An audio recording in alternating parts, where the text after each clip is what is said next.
খুবই স্পেশাল আর মজাদার কলিজা ভুনা। একবার খেলে কখনোই ভুলবেন না। বারবার এভাবে কলিজা ভুনা করে খেতে মন চাইবে। পরিবারের সবাই খুব পছন্দ করবে। আর এখন যেহেতু কুরবানির ঈদ, আমরা কিন্তু সবাই কম বেশি কলিজা ভুনা করে থাকি। তো অনেকেই অনেক রকমভাবে কলিজা ভুনা করে। তো আমি যে পদ্ধতিতে কলিজা ভুনা করেছি সেটাই আপনাদের সাথে শেয়ার করতে চলে এসেছি। আসসালামু আলাইকুম, সকলে কেমন আছেন? আশা করি আল্লাহর রহমতে ভালো আছেন। সবাইকে ঈদ মোবারক। আমি কিন্তু প্রথমে কলিজাগুলো ভালো করে কেটে নিয়েছি, মানে ছোট ছোট করে। কলিজা কিন্তু ছোট ছোট করে কাটলেই খেতে এটা বেশি সুস্বাদু হয়ে থাকে। আর কলিজার পিসগুলো একটু ছোট করলেই ভালো হয়। আমি এখানে কলিজা, ফ্যাকসা, গুর্দা, তারপরে পিণ্ড সবই আছে। তো সবই আমি একসাথে রান্না করব। প্রথমে আমি ফ্যাকসাগুলো সিদ্ধ দিয়ে নিয়েছি, ভালো করে ধুয়ে তারপরে পাতিলে দিয়ে চুলায় বসিয়ে দিয়েছি। তো যখন ফ্যাকসাটা আমার বলক চলে এসেছে, তখন আমি এখন একটা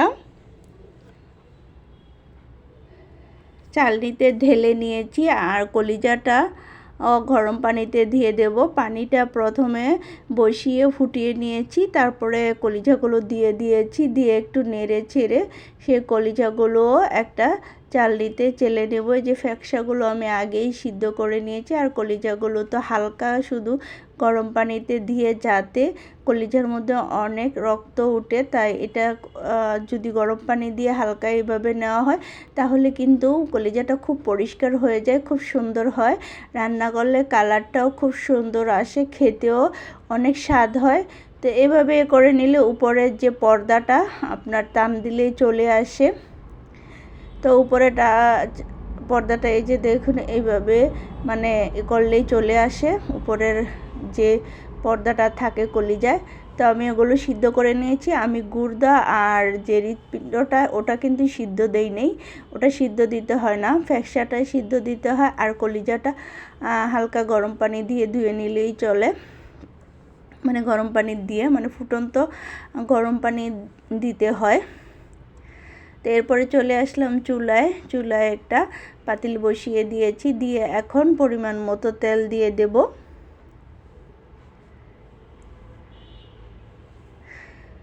পরিমাণ মতো তেল দিয়ে আমি এখানে কিছু গরম মশলা দিয়ে দিয়েছি। আর গরম মশলা দিয়ে এখন এটাকে একটু হালকা ভেজে নেব গরম মশলাটা।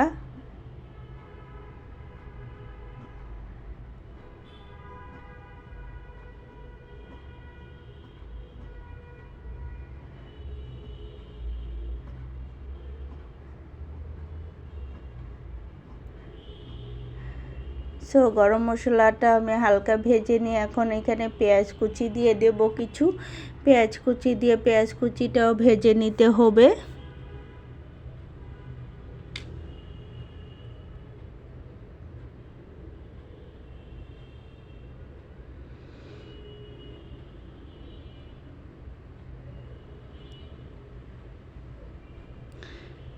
আমি পেঁয়াজ কুচিটাও ভেজে নিচ্ছি।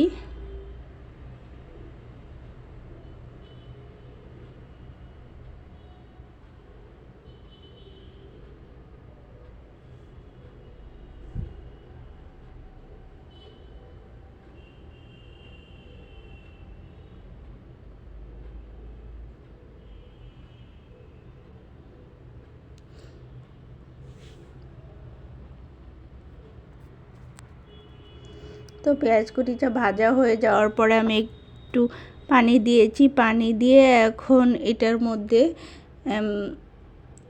1 টেবিল চামচ হলুদের ফাঁকি, 1 টেবিল চামচ মরিচের ফাঁকি, আধা টেবিল চামচ জিরার ফাঁকি, আধা টেবিল চামচ ধনিয়ার ফাঁকি, 2 টেবিল চামচ রসুন, 2 টেবিল চামচ আদা পেস্ট দিয়ে ভালো করে মশলাটাকে সুন্দর করে কষিয়ে নিতে হবে।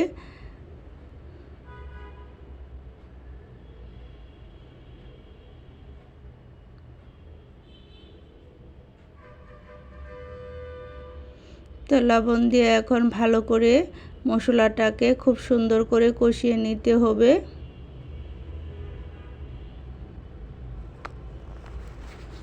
মশলাটা কষানো হলে তারপরে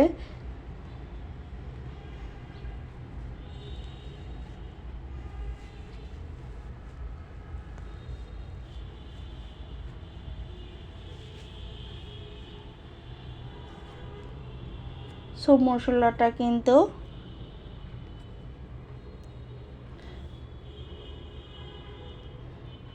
মশলাটা কষানো হয়ে গেছে। তো মশলাটা কষানো হয়ে যাওয়ার পরে এখানে যে কলিজাগুলো আর এগুলো সিদ্ধ দিয়ে রেখেছি সেগুলো দিয়ে দেব।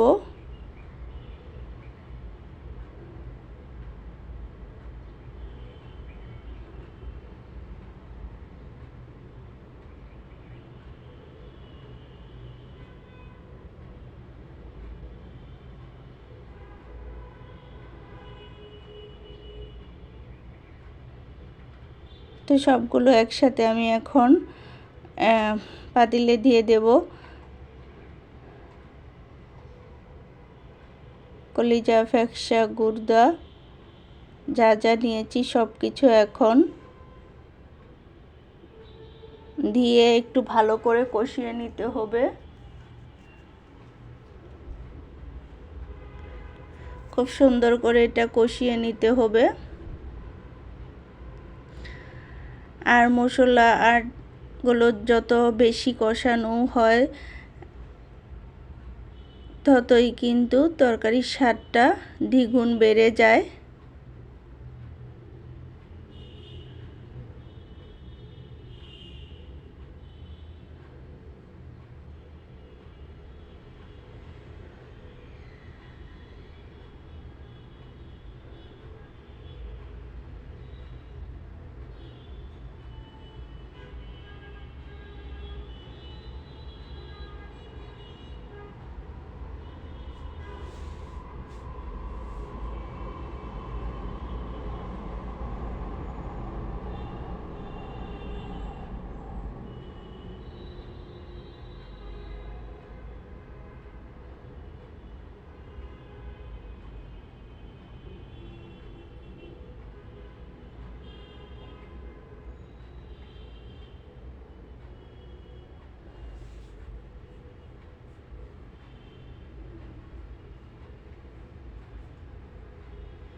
সো আমার পাতিলটা অ্যাকচুয়ালি ছোট হয়ে গেছে, তাই আমি অন্য পাতিলে ঢেলে নিচ্ছি যাতে নাড়তে সুবিধা হয়।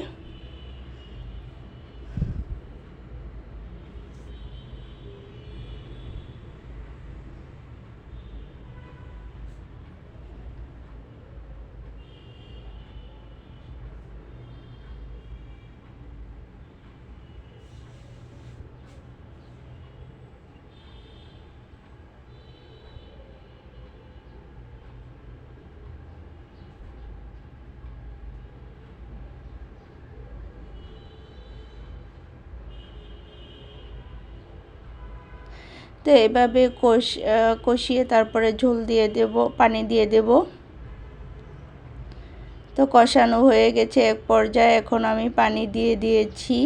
তো পানি দিয়ে কিছুক্ষণ রান্না করে নেব। আমার কিন্তু কষাতে কষাতেই অনেকটা সিদ্ধ হয়ে গেছে সব কিছু।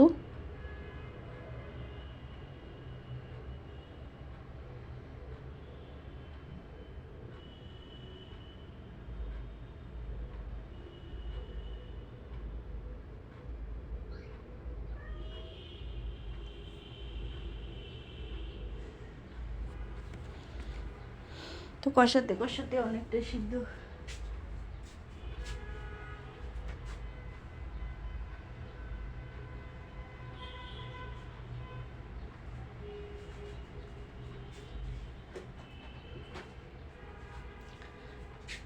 হয়ে গেছে। তারপর একদম বুনা বুনা করে নেব, এটা নাড়তে নাড়তে ঝোলটা একদম শুকিয়ে যাবে আর একদম